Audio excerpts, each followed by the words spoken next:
ಆಕಾಶವಾಣಿ ವಾರ್ತೆಗಳು. ಓದುತ್ತಿರುವವರು ಸರ್ವಮಂಗಳ ಎಂ. ಕುಶಾಲ್. ಮುಖ್ಯಾಂಶಗಳು. ಕೆನಡಾ ಪ್ರಧಾನಿಯೊಂದಿಗೆ ಪ್ರಧಾನಿ ನರೇಂದ್ರ ಮೋದಿ ನಿಯೋಗ ಮಟ್ಟದ ಮಾತುಕತೆ. ಇರಾನ್ ಮೇಲೆ ಮುಂದುವರಿದ ಇಸ್ರೇಲ್ ಅಮೆರಿಕ ದಾಳಿ. ಪಶ್ಚಿಮ ಏಷ್ಯಾದಲ್ಲಿ ತೀವ್ರಗೊಂಡ ಸಂಘರ್ಷ. ಪಾಕಿಸ್ತಾನದ ಮಿಲಿಟರಿ ನೆಲೆಗಳ ಮೇಲೆ ಆಫ್ಘಾನಿಸ್ತಾನ ವಾಯುಪಡೆಯಿಂದ ದಾಳಿ. 19 ವಿದೇಶಿ ವಿಶ್ವವಿದ್ಯಾಲಯಗಳಿಂದ ಭಾರತದಲ್ಲಿ ಕ್ಯಾಂಪಸ್ ಸ್ಥಾಪನೆ. ವಾರ್ತೆಗಳ ವಿವರ. ನವದೆಹಲಿಯ ಹೈದರಾಬಾದ್ ಹೌಸ್ನಲ್ಲಿಂದು ಪ್ರಧಾನಿ ನರೇಂದ್ರ ಮೋದಿ ಮತ್ತು ಕೆನಡಾದ ಪ್ರಧಾನಿ ಮಾರ್ಕ್ ಕಾರ್ನಿ ಇಂದು ನಿಯೋಗ ಮಟ್ಟದ ಮಾತುಕತೆ ಪ್ರಗತಿಯಲ್ಲಿದೆ. ಭಾರತ ಕೆನಡಾ ಕಾರ್ಯತಂತ್ರದ ಪಾಲುದಾರಿಕೆಯ ವಿವಿಧ ಕ್ಷೇತ್ರಗಳಲ್ಲಿ ಇಲ್ಲಿಯವರೆಗೆ ಸಾಧಿಸಿರುವ ಪ್ರಗತಿಯನ್ನು ಇಬ್ಬರೂ ನಾಯಕರು ಪರಿಶೀಲಿಸುತ್ತಿದ್ದಾರೆ. ವ್ಯಾಪಾರ ಮತ್ತು ಹೂಡಿಕೆ, ಇಂಧನ, ನಿರ್ಣಾಯಕ ಖನಿಜಗಳು, ಕೃಷಿ, ಶಿಕ್ಷಣ, ಸಂಶೋಧನೆ ಮತ್ತು ನಾವೀನ್ಯತೆ ಹಾಗೂ ಜನರಿಂದ ಜನರ ನಡುವಿನ ಸಂಬಂಧಗಳು ಸೇರಿದಂತೆ ಪ್ರಮುಖ ಕ್ಷೇತ್ರಗಳಲ್ಲಿ ನಡೆಯುತ್ತಿರುವ ಸಹಕಾರವನ್ನು ಅವರು ಪರಿಶೀಲಿಸುತ್ತಿದ್ದಾರೆ. ಪ್ರಾದೇಶಿಕ ಮತ್ತು ಜಾಗತಿಕ ಬೆಳವಣಿಗೆಗಳ ಕುರಿತು ಇಬ್ಬರೂ ನಾಯಕರು ತಮ್ಮ ಅಭಿಪ್ರಾಯಗಳನ್ನು ವಿನಿಮಯ ಮಾಡಿಕೊಳ್ಳಲಿದ್ದಾರೆ. ಪ್ರಧಾನಿ ಮೋದಿ ಮತ್ತು ಪ್ರಧಾನಿ ಕಾರ್ನಿ ಇಂದು ಮಧ್ಯಾಹ್ನ ಭಾರತ ಕೆನಡಾ ಸಿಇಒಗಳ ಸಂವಾದದಲ್ಲಿ ಭಾಗವಹಿಸಲಿದ್ದಾರೆ. ಇದಕ್ಕೂ ಮುನ್ನ ವಿದೇಶಾಂಗ ವ್ಯವಹಾರಗಳ ಸಚಿವ ಡಾ ಎಸ್. ಜೈಶಂಕರ್ ನವದೆಹಲಿಯಲ್ಲಿ ಇಂದು ಕೆನಡಾದ ಪ್ರಧಾನಿ ಮಾರ್ಕ್ ಕಾರ್ನಿ ಅವರನ್ನು ಭೇಟಿಯಾಗಿ ಮಾತುಕತೆ ನಡೆಸಿದರು. ಕಳೆದ ವರ್ಷ ಮಾರ್ಚ್ನಲ್ಲಿ ಅಧಿಕಾರ ವಹಿಸಿಕೊಂಡ ಪ್ರಧಾನಿ ಮಾರ್ಕ್ ಕಾರ್ನಿ ಭಾರತಕ್ಕೆ ತಮ್ಮ ಮೊದಲ ಪೂರ್ಣ ಪ್ರಮಾಣದ ದ್ವಿಪಕ್ಷೀಯ ಭೇಟಿಯಲ್ಲಿದ್ದಾರೆ. ಇಸ್ರೇಲ್ ಮತ್ತು ಅಮೆರಿಕದ ಜಂಟಿ ಪಡೆಗಳು ಇರಾನ್ ಮೇಲೆ ಕ್ಷಿಪಣಿ ಮತ್ತು ಡ್ರೋನ್ ದಾಳಿಗಳನ್ನು ನಡೆಸುತ್ತಿರುವುದರಿಂದ ಪಶ್ಚಿಮ ಏಷ್ಯಾದಲ್ಲಿ ಸಂಘರ್ಷ ತೀವ್ರಗೊಂಡಿದೆ.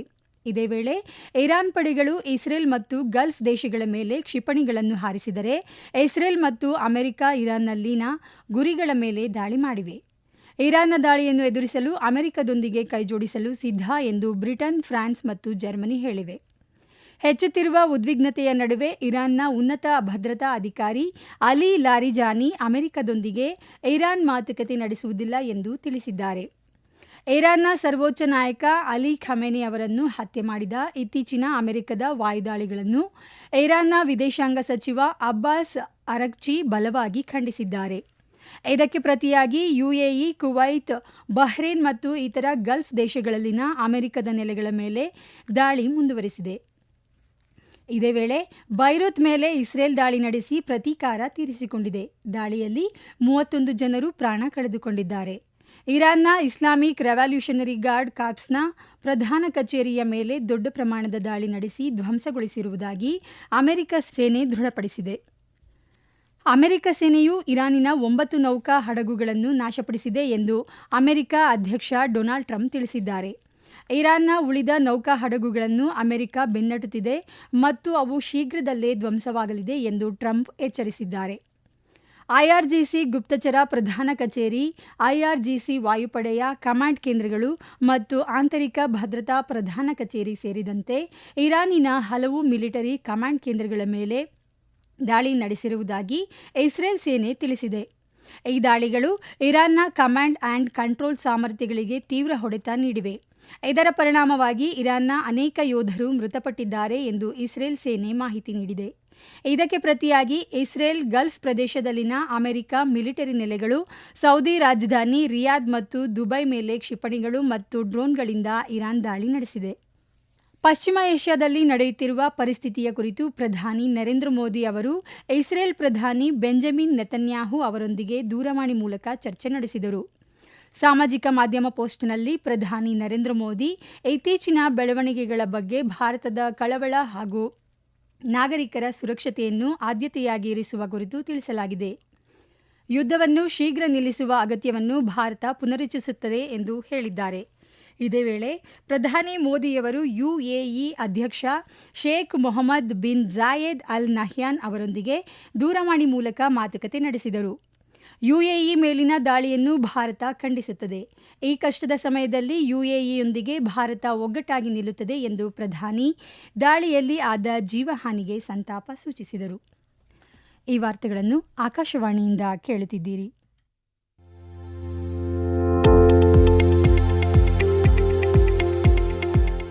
ನಮ್ಮ ಎಲ್ಲ ರಾಷ್ಟ್ರೀಯ ವಾರ್ತೆಗಳು ಹಾಗೂ ಪ್ರದೇಶ ಸಮಾಚಾರ ಈಗ ಆಕಾಶವಾಣಿ ನ್ಯೂಸ್ ಕನ್ನಡ ಯೂಟ್ಯೂಬ್ ಚಾನೆಲ್ನಲ್ಲಿ ಲಭ್ಯ.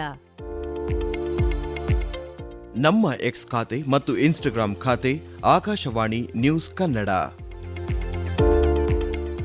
ಹೆಚ್ಚಿನ ಮಾಹಿತಿಗಾಗಿ ನಮ್ಮ ಫೇಸ್ಬುಕ್ ಖಾತೆ ಆಕಾಶವಾಣಿ ವಾರ್ತೆ ಕನ್ನಡವನ್ನು ಅನುಸರಿಸಿ. ಮಾಹಿತಿಗಳ ಹೂರಣ ವಾರದ ಕಾರ್ಯಕ್ರಮ ಪ್ರಚಲಿತ ವಿದ್ಯಮಾನ ಪ್ರತಿ ಬುಧವಾರ ರಾತ್ರಿ 9:15 ಪಶ್ಚಿಮ ಏಷ್ಯಾದಲ್ಲಿ ಉಂಟಾಗಿರುವ ಭದ್ರತಾ ಬಿಕ್ಕಟ್ಟಿನ ಕಾರಣ ಭಾರತದಲ್ಲಿರುವ ವಿದೇಶಿ ಪ್ರಜೆಗಳು ವೀಸಾ ವಿಸ್ತರಣೆ ಅಥವಾ ವಾಸ್ತವ್ಯವನ್ನು ಕ್ರಮಬದ್ಧಗೊಳಿಸಲು ಸಹಾಯಕ್ಕಾಗಿ ಸಮೀಪದ ವಿದೇಶಿಯರ ಪ್ರಾದೇಶಿಕ ನೋಂದಣಿ ಕಚೇರಿ ಸಂಪರ್ಕಿಸುವಂತೆ ವಿದೇಶಾಂಗ ಸಚಿವಾಲಯ ಸಲಹೆ ನೀಡಿದೆ. ಪಶ್ಚಿಮ ಏಷ್ಯಾದಲ್ಲಿರುವ ಭಾರತೀಯರಿಗಾಗಿ ವಿದೇಶಾಂಗ ಸಚಿವಾಲಯ ಪ್ರತ್ಯೇಕ ಪ್ರಯಾಣ ಮತ್ತು ಸುರಕ್ಷತಾ ಸಲಹೆಗಳನ್ನು ನೀಡಿದೆ. ಇದೇ ವೇಳೆ ವಿದೇಶಾಂಗ ಸಚಿವ ಡಾ ಎಸ್ ಜೈಶಂಕರ್ ಅವರು ಸೌದಿ ಅರೇಬಿಯಾ ಮತ್ತು ಕುವೈತ್ನ ವಿದೇಶಾಂಗ ಸಚಿವರೊಂದಿಗೆ ಮಾತುಕತೆ ನಡೆಸಿದ್ದಾರೆ. ಪ್ರಾದೇಶಿಕ ಸ್ಥಿರತೆಯ ಬಗ್ಗೆ ಭಾರತದ ಕಳವಳ ವ್ಯಕ್ತಪಡಿಸಿರುವ ಅವರು ಬಿಕ್ಕಟ್ಟಿನ ಪರಿಸ್ಥಿತಿ ಕುರಿತು ಚರ್ಚಿಸಿದ್ದಾರೆ. ಪಶ್ಚಿಮ ಏಷ್ಯಾದ ಪ್ರಸ್ತುತ ಪರಿಸ್ಥಿತಿಯನ್ನು ಗಮನದಲ್ಲಿಟ್ಟುಕೊಂಡು ಯುಎಇ, ಸೌದಿ ಅರೇಬಿಯಾ, ಇಸ್ರೇಲ್ ಮತ್ತು ಕತಾರ್ಗೆ ತೆರಳುವ ಹಾಗೂ ಅಲ್ಲಿಂದ ಹೊರಡುವ ಎಲ್ಲಾ ವಿಮಾನಗಳನ್ನು ಇಂದು ಮಧ್ಯರಾತ್ರಿಯವರೆಗೆ ಏರ್ ಇಂಡಿಯಾ ರದ್ದುಪಡಿಸಿದೆ. ಇದೇ ವೇಳೆ ಯುರೋಪ್ಗೆ ನಿಗದಿಯಾಗಿದ್ದ ಕೆಲವು ಆಯ್ದ ವಿಮಾನಗಳನ್ನು ಸಹ ಏರ್ ಇಂಡಿಯಾ ರದ್ದುಪಡಿಸಿದೆ. ಅಮೃತಸರದಿಂದ ಬರ್ಮಿಂಗ್ ಹ್ಯಾಮ್, ದೆಹಲಿಯಿಂದ ಜೂರಿಜ್, ದೆಹಲಿಯಿಂದ ಕೋಪನ್ಹೇಗನ್ ಹಾಗೂ ಬರ್ಮಿಂಗ್ ಹ್ಯಾಮ್ನಿಂದ ದೆಹಲಿಗೆ ತೆರಳುವ ವಿಮಾನಗಳು ಇದರಲ್ಲಿ ಸೇರಿವೆ. ಪರಿಸ್ಥಿತಿಯನ್ನು ನಿರಂತರವಾಗಿ ಮೇಲ್ವಿಚಾರಣೆ ನಡೆಸಲಾಗುತ್ತಿದೆ. ಸುರಕ್ಷತೆ, ಭದ್ರತೆ, ವಾಯು ಪ್ರದೇಶದ ಲಭ್ಯತೆ ಮತ್ತು ಕಾರ್ಯಾಚರಣೆಯ ಕಾರ್ಯಸಾಧ್ಯತೆ ಸೇರಿದಂತೆ ವಿವಿಧ ಅಂಶಗಳನ್ನು ಗಮನದಲ್ಲಿಟ್ಟುಕೊಂಡು ಸೂಕ್ತ ಸಮಯದಲ್ಲಿ ಸೂಕ್ತ ನಿರ್ಧಾರಗಳನ್ನು ತೆಗೆದುಕೊಳ್ಳಲಾಗುತ್ತದೆ. ಈ ಕುರಿತು ಪ್ರಯಾಣಿಕರಿಗೆ ಮಾಹಿತಿ ಒದಗಿಸಲಾಗುತ್ತದೆ ಎಂದು ಏರ್ ಇಂಡಿಯಾ ತಿಳಿಸಿದೆ. ಪಾಕಿಸ್ತಾನದ ವಿವಿಧ ಮಿಲಿಟರಿ ನೆಲೆಗಳ ಮೇಲೆ ಆಫ್ಘಾನಿಸ್ತಾನ ವಾಯುಪಡೆ ನಿಖರ ಮತ್ತು ಸಂಘಟಿತ ವೈಮಾನಿಕ ದಾಳಿ ನಡೆಸಿದೆ ಎಂದು ಆಫ್ಘಾನಿಸ್ತಾನ ರಕ್ಷಣಾ ಸಚಿವಾಲಯ ತಿಳಿಸಿದೆ. ರಾವಲ್ಪಿಂಡಿಯಲ್ಲಿರುವ ನೂರ್ ಖಾನ್ ವಾಯುನೆಲೆ, ಕ್ವೇಟಾದಲ್ಲಿರುವ ಪ್ರಧಾನ ಕಚೇರಿ ಮತ್ತು ಖೈಬರ್ ಪಂಕ್ತುಕ್ವಾದ ಖ್ವಾಜೈ ಶಿಬಿರ ಸೇರಿದಂತೆ ಪ್ರಮುಖ ಪಾಕಿಸ್ತಾನಿ ಮಿಲಿಟರಿ ಸೌಲಭ್ಯಗಳ ಮೇಲೆ ದಾಳಿ ನಡೆಸಲಾಗಿದೆ. ಕಾರ್ಯಾಚರಣೆ ಸಂದರ್ಭದಲ್ಲಿ ಪಾಕಿಸ್ತಾನದಾದ್ಯಂತ ಇತರೆ ಹಲವು ಕಮಾಂಡ್ ಕೇಂದ್ರಗಳನ್ನು ಗುರಿಯಾಗಿಸಿ ದಾಳಿ ನಡೆಸಲಾಗಿದೆ ಎಂದು ಆಫ್ಘಾನಿಸ್ತಾನ ಮಾಹಿತಿ ನೀಡಿದೆ. ಪ್ರಸಕ್ತ ಶೈಕ್ಷಣಿಕ ವರ್ಷದೊಳಗೆ ಸುಮಾರು 19 ವಿದೇಶಿ ವಿಶ್ವವಿದ್ಯಾಲಯಗಳು ಭಾರತದಲ್ಲಿ ತಮ್ಮ ಕ್ಯಾಂಪಸ್ಗಳನ್ನು ಸ್ಥಾಪಿಸಲಿವೆ ಎಂದು ಕೇಂದ್ರ ಶಿಕ್ಷಣ ಸಚಿವ ಧರ್ಮೇಂದ್ರ ಪ್ರಧಾನ್ ತಿಳಿಸಿದ್ದಾರೆ.